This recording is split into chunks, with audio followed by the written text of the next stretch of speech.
everyone, welcome to Di's Den, and this week, which is the Wednesday Wowzer, we are going to make this box. Now, I've made it an easier box. The lid comes off and it will hold, these are a little bit bigger than the cream egg, so it will hold 5 of these, but I've only got 4 because I'm not buying too many Easter eggs this year, except for what I'm going to put in these for my nephews and that. So this is the box we're going to make. I'm going to be using this beautiful bunny, so I'll pop that out of the way for a moment and I'll show you what we're going to be using. So I'm going to use this Easter bunny set, and I'm using this one because this bundle comes with this beautiful punch to punch this bunny out. So we're going to do this bunny so I can punch him out. So I'm going to also use these Easter eggs, and I might change that. I've got Happy Easter here, but I reckon I might change that to an Easter treat for you. How does that sound? I haven't stamped with, obviously I did stamp with that one, so I stamped the other one with that, but I think I'm going to put an Easter treat for you. So let's find that, an Easter treat for you. For this one, let's pop that one in there. Let me just lay this on here. I find it easier for me if I put this on here and then I can line up the flat edge along the line here. That's just me. That's just a thing that I found that it makes it easier to make it look straighter to start off with. Okay, so I'm going to do that, and I don't know why I've got these. Oh, that's from when I did that colour one. Let's put that over there. So I'm going to cut out, and I've already done one, the decorative circle, so I might as well do that while I'm here, out of this piece of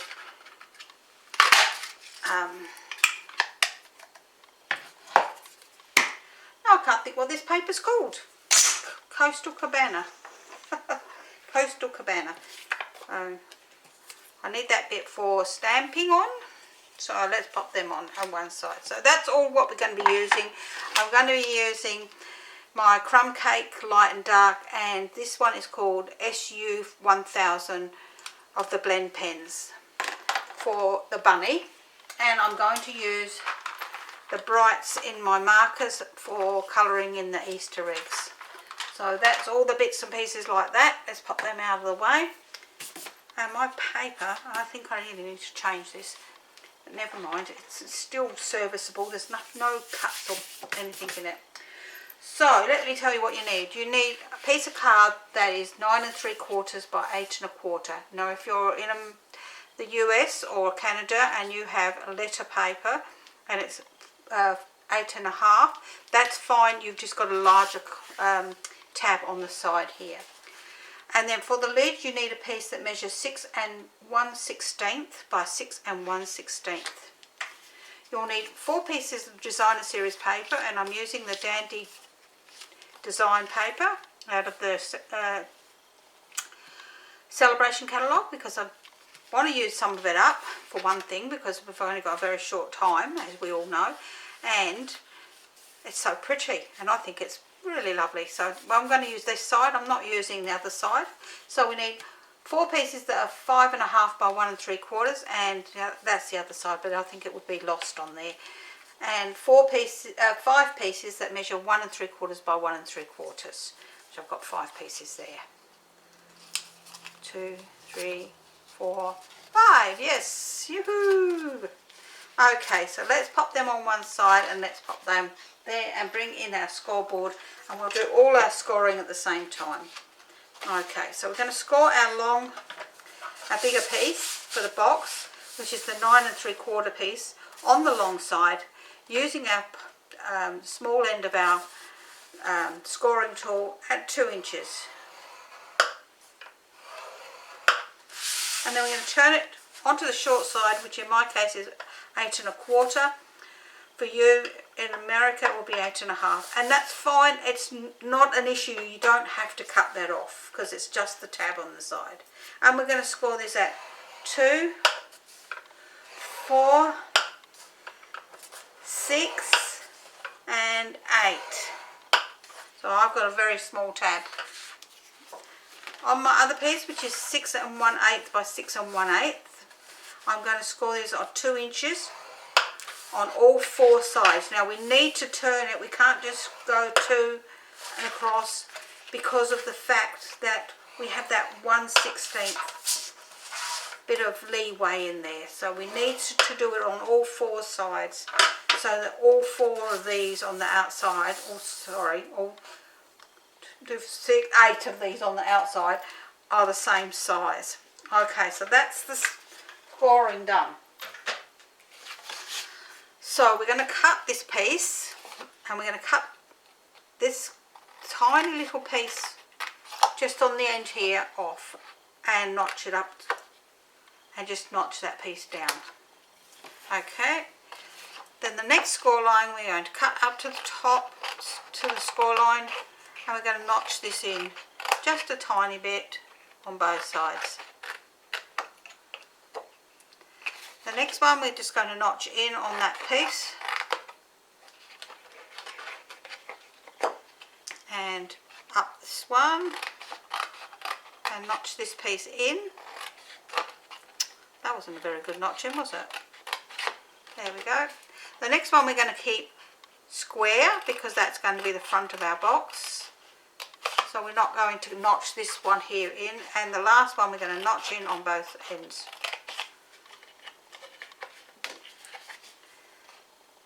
Okay. Once we've done that, we can now fold and burnish our box. So we're going to fold and burnish all the score lines, making sure they're nice and tight. I'll do the little one last, only because I find it easier. Pop these bottom ones up too.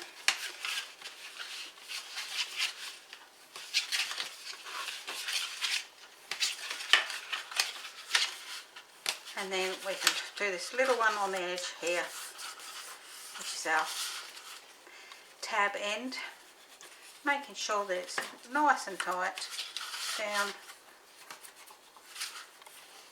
There we go. Alright, so before we actually make our box into a box, we're going to put our designer series paper onto it. Now you will find that your designer series paper is shorter by this much, and that's correct. That isn't an error. It's because when we pop the lid on the box, we don't need that extra force there. So we're going to glue our pieces onto the bottom here. Excuse me, I have a bit of a frog today. And we're going to glue these onto our box. We're going to glue them on so that the sides and the bottom are roughly the same distance apart.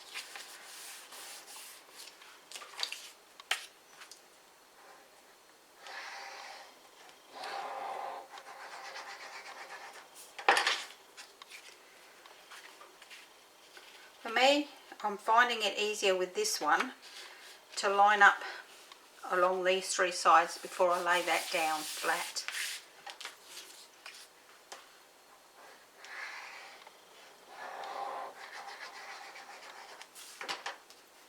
That's just how I found that, because of the distance, it is easier.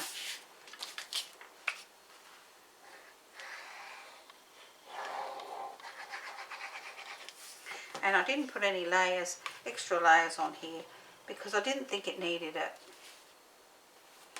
Some things do and some things just don't. That one's a bit wonky. Get over that way a bit.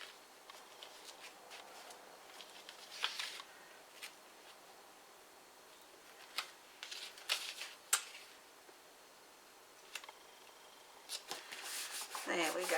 Okay, so we're going to pop that down nice and hard like so, and now we're going to turn that over and fold in the end with the tab on it and place your glue along the tab, making sure that you give it plenty of glue so that it sticks nicely, because we don't want it falling apart.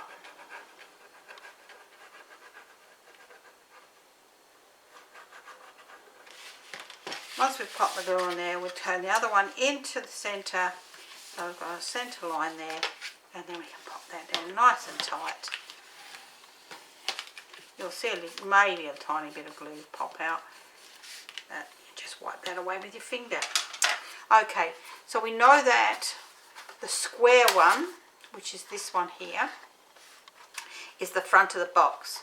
So we're going to pop that one out of the way for now, and we're going to turn in one of the sides, just put a tiny little bit of glue on that, and then turn in the other side over the top, making sure that the box is nice and square, because we want it to stay nice and square. There we go.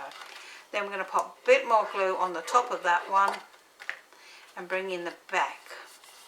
Once we've done that, we can lay the box down square flat and place our glue on the front one.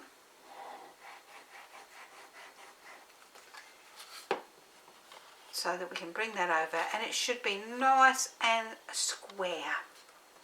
This is where, if it's not, you've got that few seconds to square it up.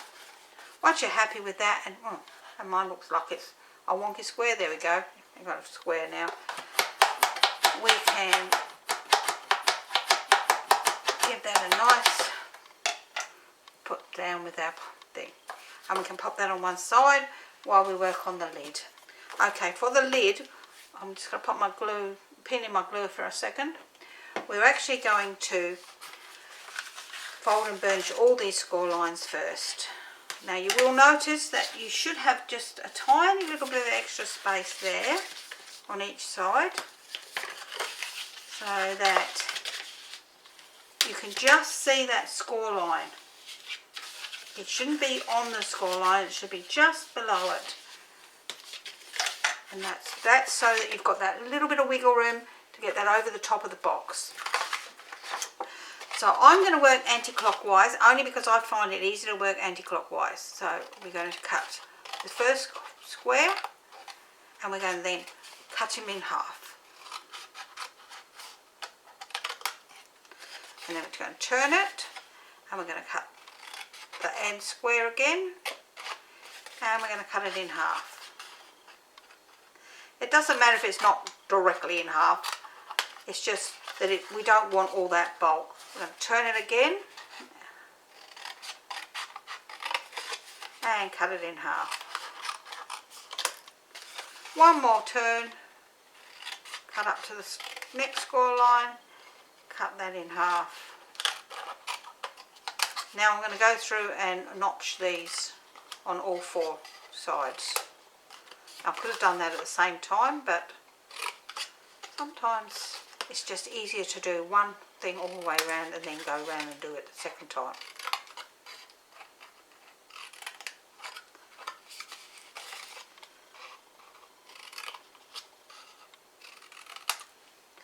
Okay, once we've done that, we can get rid of all these bits into the bin, and we can pop our pieces of designer series paper onto the 5 spaces, like so. Now if you've got directional paper, you need to make sure that the direction on the sides goes facing this way, as you want your direction to be in the correct orientation, otherwise it's going to look funny. So we're going to pop some glue onto our squares and lay them into our box areas. Oops. Just move them out of the way so they don't get glue all over them.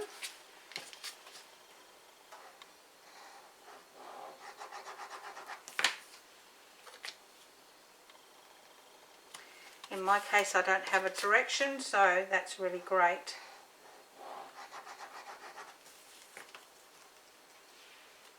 I don't need to worry about turning it each time to put my piece on, so that I know that I have my pattern in the same right direction.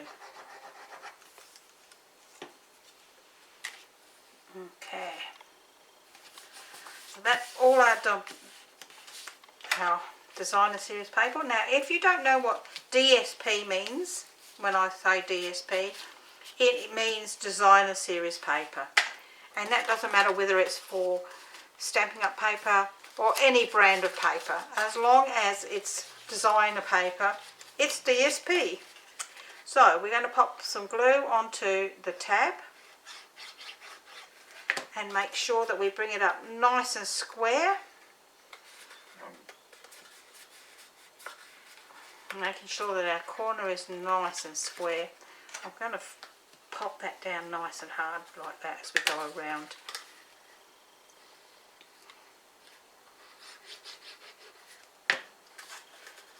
The next one, making sure that it's nice and flush with the edge.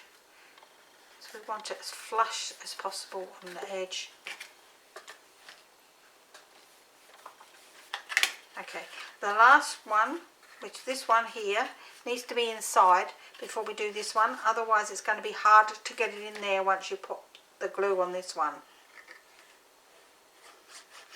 And for me, I find it easier to pop the glue onto this one here at the same time as I've done that one.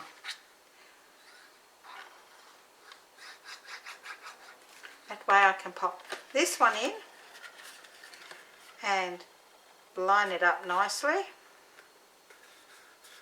and at the same time I can line that one up nicely as well, so that we've got nice square edges on those last two sides.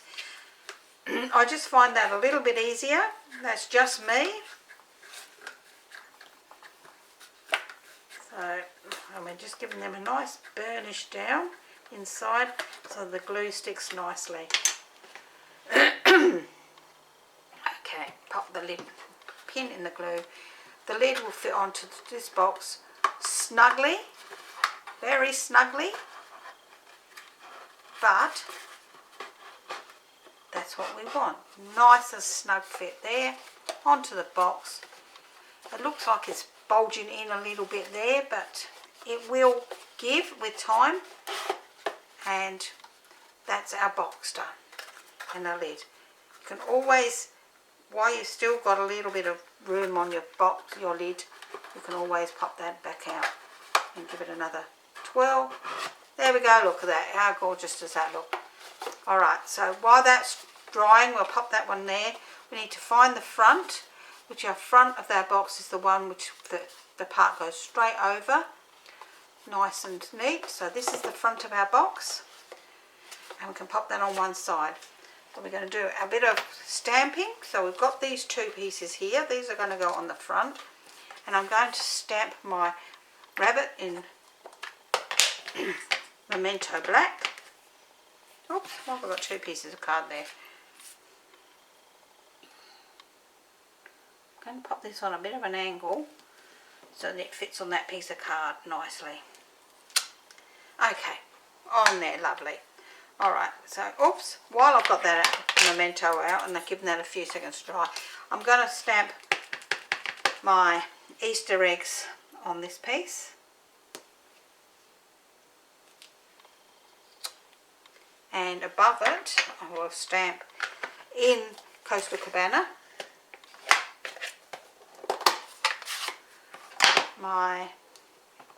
an Easter treat for you.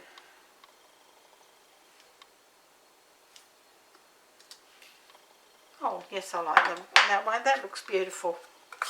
Okay, so I'll pop that glue on the lid back on the ink. We'll do our colouring on both of these, so we'll do our bunny first. So we're going to use the light crumb cake, and we're going to do his ears, the outside of that bit.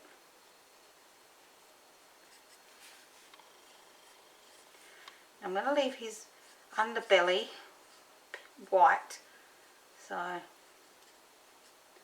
and I'm leaving the end of his nose white at the moment because I'm going to use that other colour for that, for his nose.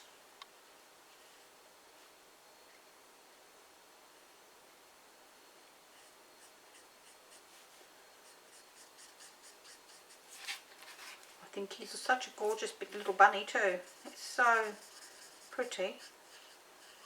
Even though I know that here in Australia, and especially in South Australia at the present time, they are a pest.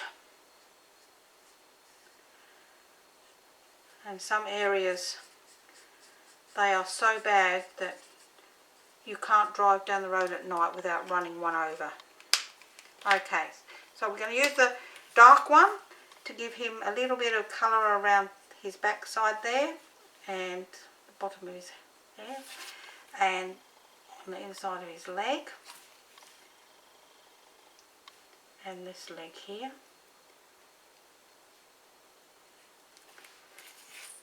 Also around this part of his head and his ear, like so.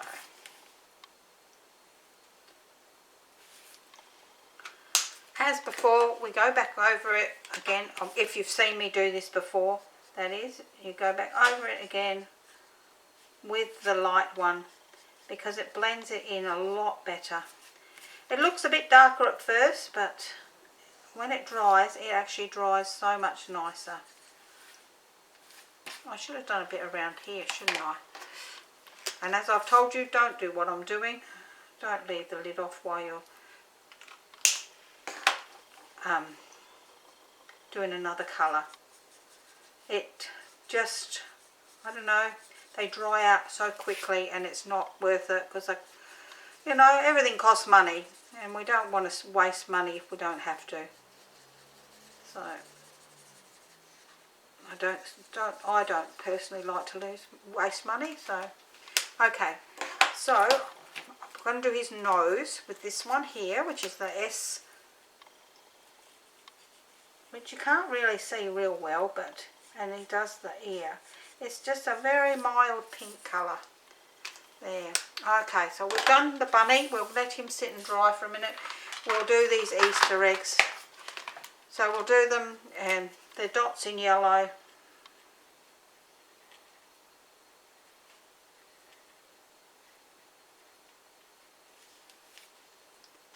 Got glue on my fingers. And I think we'll do them in coastal. Oh, this is Bermuda Bay, this one, which is a very similar colour, a little bit richer in colour, I think.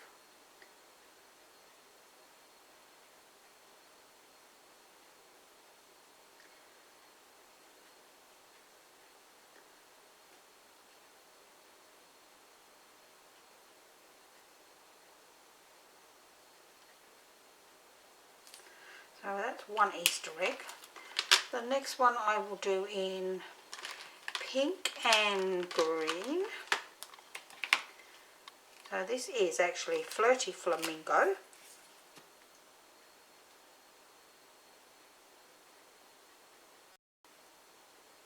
I'm doing them in the blend, the marker pens, because the little bit of colouring that's in these is just easier to get into with the markers, because if it was really tiny you can use this end here. So especially if you're not a good colourer, person that cut for colouring in. There we go. Oh, I like this one. Come on. That one. And then for the last one I will do Mango Melody with Gorgeous Grape.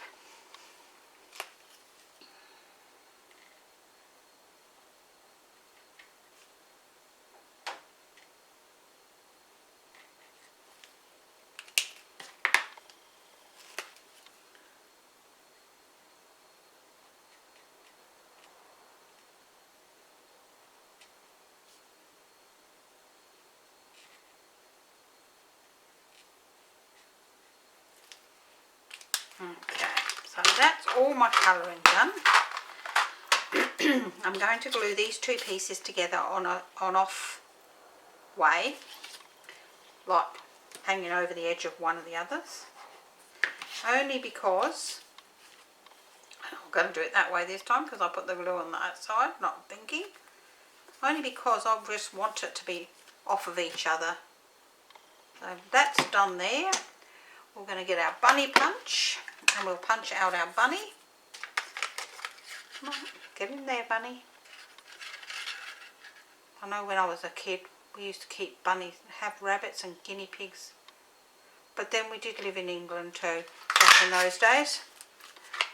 Okay, so we have our part, we've got our box. We're going to pop this on here like so, with some dimensionals.